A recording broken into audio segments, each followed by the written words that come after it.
ایک جنگل کے گہرے حصے میں جہاں سورج کی روشنی پتوں کے درمیان سے نیچے جھانکتی ہے، وہاں ایک پرسکون غار تھا۔ اس غار میں رہتا تھا جنگل کا بادشاہ، ایک شیر اور اس کی بوڑھی ماں۔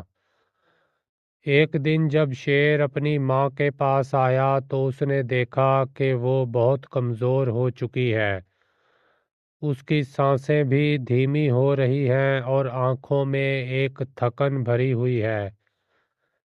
شیر نے اپنے بڑے اور مضبوط پنجے اپنی ماں کے قریب رکھے اور آہستہ سے پوچھا، کیا ہوا ماں، آپ اتنی کمزور کیوں ہوتی جا رہی ہیں؟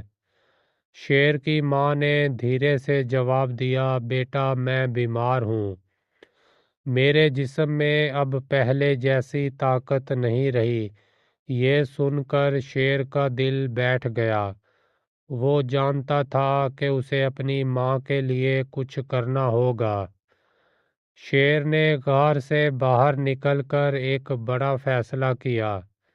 وہ اپنے جنگل کے دوستوں سے مدد مانگنے کا ارادہ رکھتا تھا۔ جنگل کے بیچوں بیچ ایک بڑا پتھر تھا جہاں شیر کھڑا ہو کر گہری سوچوں میں پڑ گیا۔ اس کے چہرے پر فکر کے آثار تھے، لیکن اس کی آنکھوں میں عزم چمک رہا تھا۔ میں اپنی ماں کو ٹھیک کروں گا، چاہے مجھے اس کے لیے کتنی ہی محنت کیوں نہ کرنی پڑے۔ یہ سوچ کر شیر نے اپنے دوستوں کے پاس جانے کا فیصلہ کیا۔ سب سے پہلے شیر ایک ہرے بھرے میدان میں گیا جہاں ایک چھوٹا سا خرگوش اپنی گاجر کھا رہا تھا۔ شیر نے نرمی سے کہا، خرگوش بھائی، میری ماں بہت بیمار ہے، کیا تم میری مدد کر سکتے ہو؟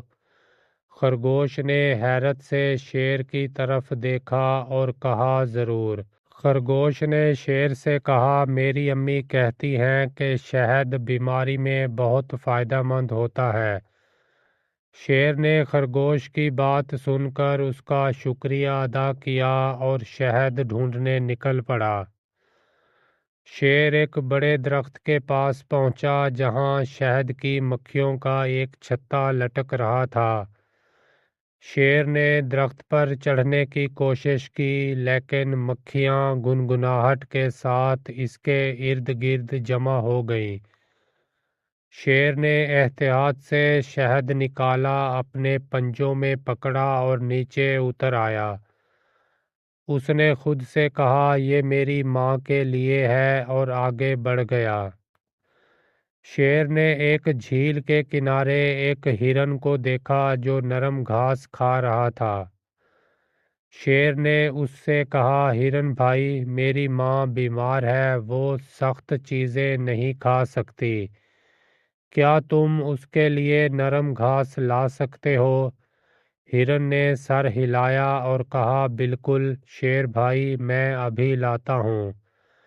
ہرن نے اپنی تیز ٹانگوں سے دوڑ لگا کر بہترین گھاس جمع کی اور شیر کو لا کر دے دی۔ ایک درخت کی شاخ پر بیٹھا ایک طوطا شیر کو دیکھ کر بولا، شیر بھائی، میں نے سنا ہے کہ کچھ درختوں کے پتوں کا رس بیماری کے لیے بہت اچھا ہوتا ہے۔ شیر نے طوطے کا مشورہ قبول کیا اور پتوں کا رس حاصل کرنے کی ٹھان لی۔ شیر نے بندر سے مدد مانگی، بندر بھی فوراً درخت پر چڑھ گیا اور پتوں کا رس اکٹھا کر کے شیر کو دے دیا۔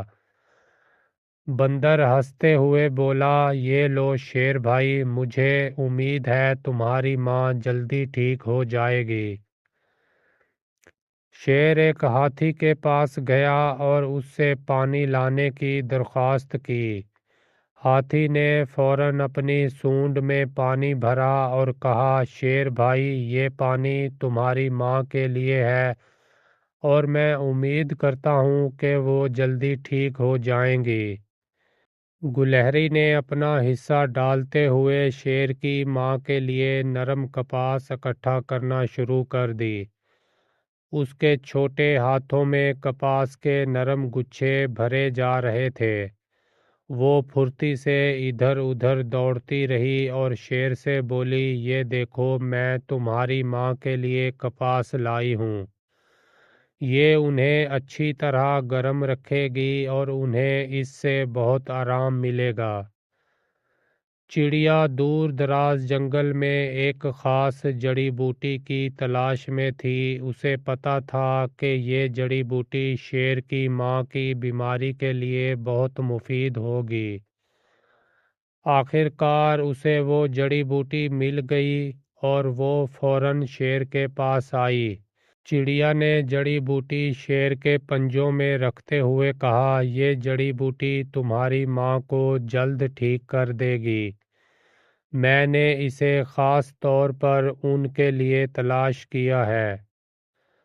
تمام جانور ایک جگہ جمع ہوئے۔ ہر جانور اپنے ہاتھ میں کچھ نہ کچھ لیے کھڑا تھا اور انہوں نے اپنی چیزیں شیر کو دیں۔ شیر نے ان سب کا شکریہ ادا کیا اور کہا، آپ سب نے جو محبت دکھائی ہے اس کا میں کبھی قرض نہیں چکا سکتا۔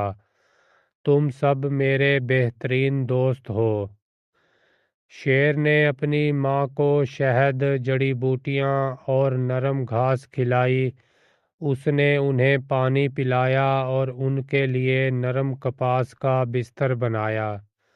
ماں نے کمزوری کے باوجود مسکرا کر کہا، بیٹا، تم نے میرے لیے بہت کچھ کیا ہے۔ چند دنوں بعد شیر کی ماں بہت تندرست ہو چکی تھی۔ وہ اب بستر سے اٹھ کر باہر بھی نکل آتی تھی۔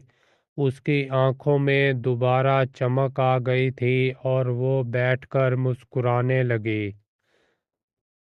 تمام جانوروں نے جنگل میں ایک جشن منایا۔ سب نے مل کر رقص کیا۔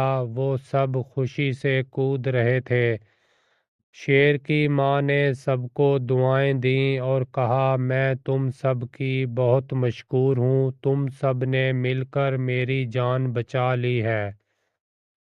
شیر نے ایک پتھر پر کھڑے ہو کر سب جانوروں کا شکریہ ادا کیا۔